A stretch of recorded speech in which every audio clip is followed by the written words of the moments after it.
Indo Pacific മേഖലയിലെ ശക്തി സമവാക്യങ്ങൾ അതിവേഗം മാറിക്കൊണ്ടിരിക്കുകയാണ്.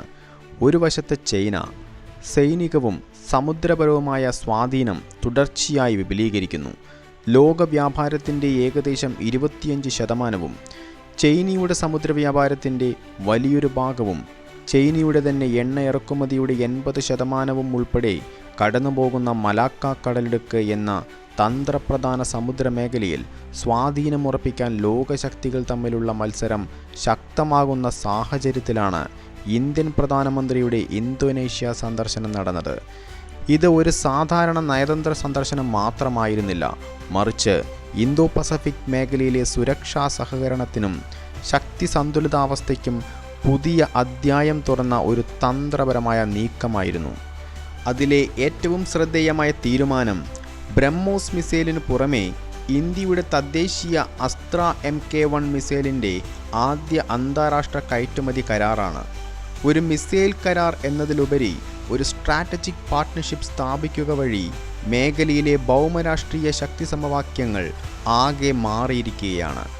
ബ്രഹ്മോസിന് ശേഷം ഇന്ത്യയുടെ മറ്റൊരു അത്യാധുനിക മിസൈൽ സംവിധാനവും അന്താരാഷ്ട്ര വിപണിയിലേക്ക് പ്രവേശിക്കുന്ന ചരിത്ര നിമിഷമാണിത്. എന്താണ് ഈ മിസൈലിൻ്റെ പ്രാധാന്യം? നമുക്ക് പരിശോധിക്കാം.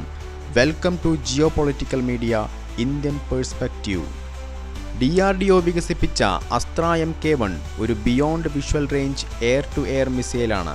അതായത് പൈലറ്റിന് സ്വന്തം കണ്ണുകൊണ്ട് കാണാൻ കഴിയാത്ത ദൂരത്തുള്ള ശത്രുവിമാനങ്ങളെ പോലും റഡാർ സഹായത്തോടെ കണ്ടെത്തി ആക്രമിക്കാൻ കഴിയുന്ന മിസൈൽ. 110 കിലോമീറ്ററാണ് ഇതിൻ്റെ റേഞ്ച്. ഇതിന് 4.5 മാക്ക് വേഗത കൈവരിക്കാൻ കഴിയും. അതായത് ശബ്ദത്തിൻ്റെ 4.5 ഇരട്ടിയിലധികം വേഗത്തിൽ ലക്ഷ്യത്തിലേക്ക് കുതിക്കുന്നതിനാൽ ശത്രുവിമാനങ്ങൾക്ക് പ്രതികരിക്കാനുള്ള സമയം വളരെ കുറയുന്നു. ഇതിൻ്റെ മറ്റൊരു പ്രത്യേകത അതിലെ ഇനേർഷ്യൽ നാവിഗേഷൻ സിസ്റ്റവും മിഡ് കോഴ്സ് ഗൈഡൻസുമാണ്.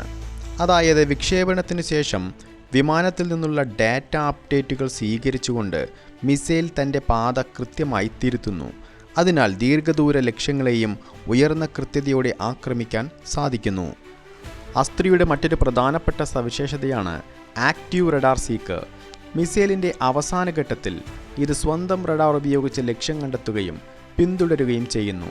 അതിനാൽ ശത്രുവിമാനം ദിശ മാറ്റിയാലും അതിനെ പിന്തുടർന്ന് ആക്രമിക്കാനുള്ള സാധ്യത ഉയരുന്നു. ഇതോടൊപ്പം ഇലക്ട്രോണിക് കൗണ്ടർ മെഷേഴ്സ് എന്ന ECCM സാങ്കേതികവിദ്യയും അസ്ത്രയിൽ ഉൾപ്പെടുത്തിയിട്ടുണ്ട്.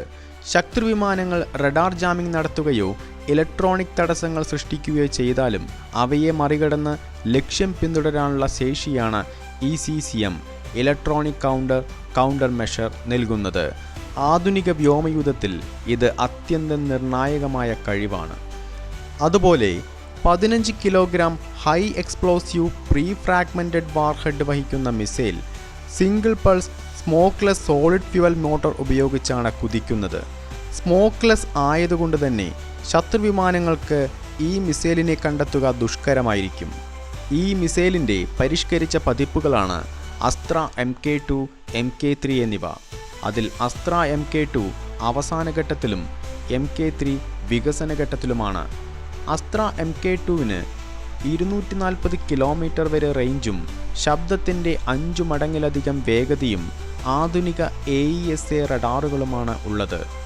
ഇന്ന് നിലവിലുള്ള അത്യാധുനിക എയർ ടു എയർ മിസൈലുകളായ ഫ്രാൻസിൻ്റെ നമ്മളിന്ന് റാഫേലിൽ ഉപയോഗിക്കുന്ന മിറ്റിയോർ മിസൈലുകളും ചൈനയുടെ അത്യാധുനികമായ PL-15E മിസൈലുകളെയും മറികടക്കുന്ന സാങ്കേതിക വിദ്യയായിരിക്കും MK2 മിസൈലുകൾക്ക് ഉണ്ടായിരിക്കുക. അതുപോലെ തന്നെ അസ്ത്ര MK3 മിസൈലുകൾക്ക് ഇന്ത്യ തദ്ദേശീയമായി വികസിപ്പിക്കുന്ന 5ാം തലമുറ AMCA യുദ്ധവിമാനങ്ങളിൽ ഘടിപ്പിക്കത്തക്ക രീതിയിൽ സാങ്കേതികവിദ്യയും റാംജെറ്റ് എഞ്ചിനും ഹൈപ്പർസോണിക് വേഗതയും 340 മുതൽ 500 കിലോമീറ്റർ വരെ റേഞ്ചുമായിരിക്കും ഉണ്ടായിരിക്കുക. നിലവിൽ അസ്ത്ര MK1 മിസൈലുകൾ ഇന്ത്യയുടെ സുഖോയ് 30 MKI, തേജസ് MK1A യുദ്ധവിമാനങ്ങളിൽ സംയോജിപ്പിച്ചിരിക്കുന്നു. എന്നാൽ എന്തുകൊണ്ടാണ് ഇന്തോനേഷ്യ അസ്ത്ര മിസൈലുകൾ തിരഞ്ഞെടുക്കുന്നത്? അതിന് ഏറ്റവും പ്രധാനപ്പെട്ട കാരണം അവരുടെ വ്യോമസേനയും സുഖോയ് 30 MKA യുദ്ധവിമാനങ്ങൾ ഉപയോഗിക്കുന്നതാണ്. അതിനാൽ വലിയ സാങ്കേതിക മാറ്റങ്ങളില്ലാതെ അസ്ത്ര മിസൈലുകളെ ഈ വിമാനങ്ങളിൽ സംയോജിപ്പിക്കാൻ കഴിയും. താരതമ്യേന കുറഞ്ഞ ചെലവിൽ അത്യാധുനിക ബിയോണ്ട് വിഷ്വൽ റേഞ്ച് വ്യോമയുദ്ധശേഷി സ്വന്തമാക്കാൻ ഇതിലൂടെ സാധിക്കും. ഇതിനൊപ്പം തെക്കൻ ചൈന കടലിലെ വർദ്ധിച്ചു വരുന്ന സൈനിക മത്സരം, സമുദ്ര സുരക്ഷാ വെല്ലുവിളികൾ, മേഖലയിലെ ചൈനയുടെ സ്വാധീനം എന്നിവ കണക്കിലെടുക്കുമ്പോൾ സ്വന്തം വ്യോമ പ്രതിരോധ ശേഷി വർദ്ധിപ്പിക്കേണ്ടത് ഇന്തോനേഷ്യയുടെ തന്ത്രപരമായ ആവശ്യകത കൂടിയാണ്. അതുകൊണ്ട് തന്നെ അസ്ത്ര മിസൈലിൻ്റെ ആദ്യ അന്താരാഷ്ട്ര കരാർ ഇന്ത്യയുടെ പ്രതിരോധ കയറ്റുമതിയിലെ മറ്റൊരു നേട്ടം മാത്രമല്ല, ഇന്ത്യൻ സാങ്കേതിക വിദ്യയിലും പ്രതിരോധ വ്യവസായത്തിലുമുള്ള ആഗോള വിശ്വാസത്തിൻ്റെ പ്രതീകമാണത്. മലാക്ക കടലിടുക്കിൻ്റെ കവാടത്തിൽ ഇന്ത്യയുടെ സാന്നിധ്യം കൂടുതൽ ശക്തമാകുമ്പോൾ ഇന്തോ പസഫിക് മേഖലയിലെ പുതിയ ശക്തി സമവാക്യങ്ങളിലും ഇന്ത്യ കൂടുതൽ നിർണായക സ്ഥാനത്തേക്ക് ഉയരുകയാണ്. നിങ്ങൾക്ക് ഈ വീഡിയോ ഇഷ്ടമായെങ്കിൽ കൂടുതൽ വീഡിയോകൾക്കായി ചാനൽ സബ്സ്ക്രൈബ് ചെയ്യൂ.